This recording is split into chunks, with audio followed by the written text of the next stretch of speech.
there, friends! The greatest ride in all of Fun Mountain! The Fun Mountain ride! You know they could have worked on a better name. Like the Funo Coaster! Or the Mountain Funatron! Or the Funda Strike Gongatron! Yeah, the Funda Strike Gongatron! You ready to go? You bet! Let's go! Sorry, Cali. Hey, friends. Chip got a little scared of how high the Land of Fun ride goes. I mean, Funda Strike Gongatron goes. So he decided not to ride. It's okay, Cali.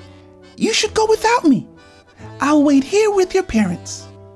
It will be fine. I really want to go on the ride, but it seems like where I really need to be is with Chip, my best friend.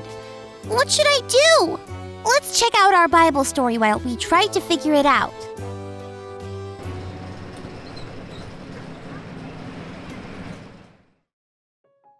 It's time for today's Bible story. It comes from the book of Luke, chapter 2. When Jesus was 12 years old, he and his family went to Jerusalem for a festival. A festival is like a really big party.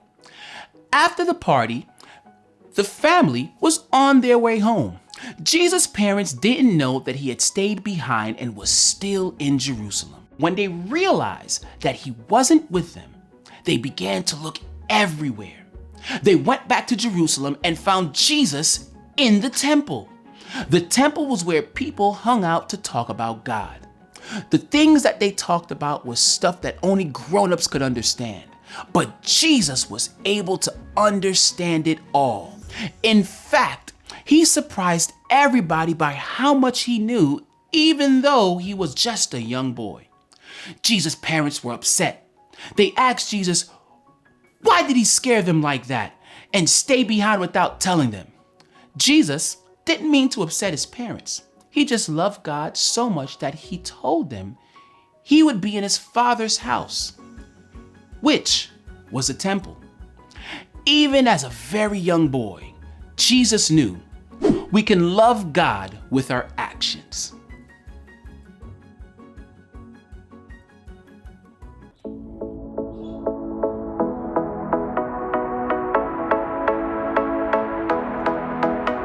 Hands up, hands down. Now turn yourself around. Hands up, hands down. Now turn yourself around. Hands up, hands down. Now turn yourself around. They say you're short, too tall. You try and give your all, and then sometimes you fall. Oh man, that can't make sense at all. But God directs us, yes, He loves us. We can follow Jesus because He leads us. You're growing bigger and so much stronger. God has this message for you, you should consider. You measure up. You measure up. You measure up, up. You measure up. God guides us to safety. No ifs, ands, or maybes. We can love God with our actions, with zero distraction. God makes us ready at the right time. Always, always at the right time. Of all the voices and all the noises, God's words help us make wise choices. You measure up. You measure up. You measure up, up. You measure up. You measure up. Wow, what a cool story! Jesus was so young, but he still did things that showed he loved God.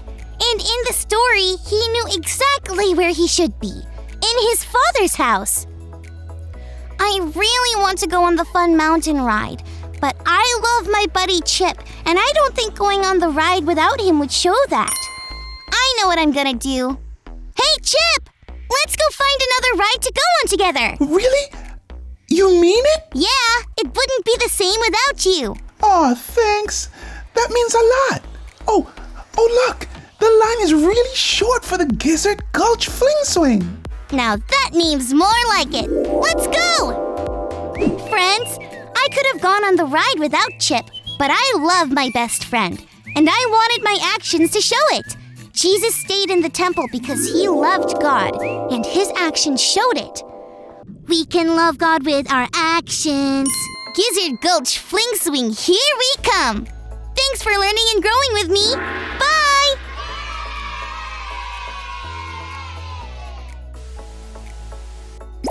You can't do this to me! Who do you think you are? Oh, hi there, you little chicken nuggets. Welcome to Grow TV. Welcome to Grow TV. Hosted by Carl. Where we have fun with our friends, talk about Jesus, and go over everything the Bible has to offer. Now once again, welcome to Grow TV. Oh, I'm immature? I'm immature? Well, guess what, fella? I don't even know what that means, so... Sorry you had to see that, kids, but golly, I'm just so angry. Ah! You see, I was waiting in line here at Disneyland, the land of dizzy fun, when I was just told something so offensive. Something so rude, something so extraordinary, outrageous, I couldn't believe it. Do you know what this guy said to me? He looked me square in the eyes, and he said, "You're too short." Right? Isn't that insane? I can't believe it. I mean, I come to the amusement park to be amused, not insulted. I'm so fired up right now, I just don't know what I'm gonna do. I could punch a hole through space right now, I'm so angry. I could throw a boulder over a mountain, I'm so furious. I could snap this pen in half. I just don't want to do it right now. Whoa. What's going on? Why are you so upset right now, Carl? Upset? Upset doesn't even cover the half of it, Sam. All right, take it easy. Just tell me what happened. Well, I don't know if I can talk about it anymore, but I can text it.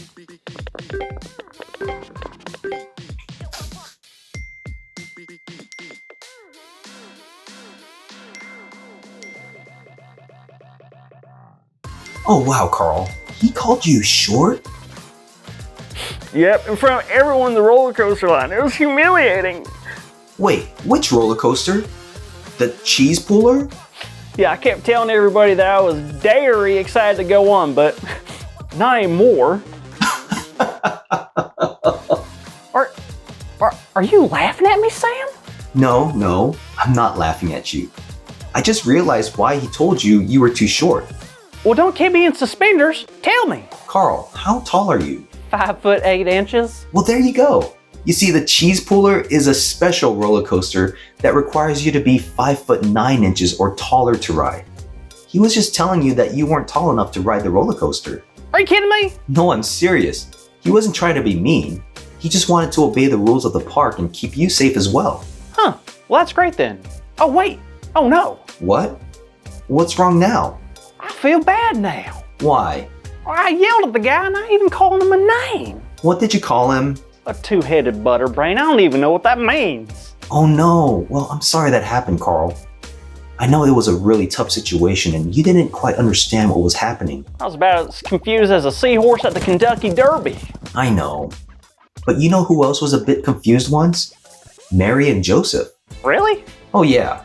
Confused, worried, anxious, all the above. You see, there was a time when Mary and Joseph had taken Jesus, who was 12 years old at the time, to Jerusalem. There was a festival going on there and it was great. But then something happened. Oh no, what? You see, when the festival was over, Mary and Joseph packed up their things and they headed home. But they forgot one thing. Their phone charger? Man, I hate that when that happens. No. Their kid. Jesus. They forgot Jesus. What? How do you forget Jesus? He's the Son of God. It's wild, right? So Mary and Joseph realized that they had left Jesus and they asked all their friends and family to help look for him. But still no luck. Jesus couldn't be found. Oh no, this is terrible news. So they decided to head back to Jerusalem to look for Jesus there. maybe he was still at the festival. Oh, please let him be there. Please let him be there. So 3 days later, 3 days? yeah, and after 3 days, Mary and Joseph finally made it to the temples in Jerusalem. And guess who they found? Jesus! He was there in the temple completely safe. Whew, that's such great news. But what was he doing there in the temple? Well, believe it or not, he was teaching people in the temple and asking them questions. And guess what? The people who were listening to him, they were amazed at his answers and his teachings. Didn't you say that he was only 12 years old though? I sure did. But that's what makes this story even more special. Jesus had so much wisdom and knowledge, even at such a young age, that he was able to share his messages of love even with strangers. Well, what did his mom and dad say? They couldn't believe it. They asked him why he had not gone with them and he stayed here. And he said to them, "Why were you searching for me? Didn't you know that I had to be in my Father's house?" What does that mean? Well, his parents didn't understand either. You see, Jesus was on this earth to show us how to live and how to love others. And he didn't just teach us through his words. He showed us through his actions. His actions? Oh yeah, Jesus was in the temple because he knew that's where people went to learn about God. And being there gave him the opportunity to share his teachings and to show his love. How can he show love? Isn't that just like a feeling we get sometimes? It can feel like just a feeling, but real love is shared when we show it to others. If we love someone, we can use kind words, we can help with homework, give special gifts. I guess there's a lot of ways we can show our love through our actions. But what about our love for God? Well, that's the great thing, Carl. God tells us to love others just like Jesus loved others.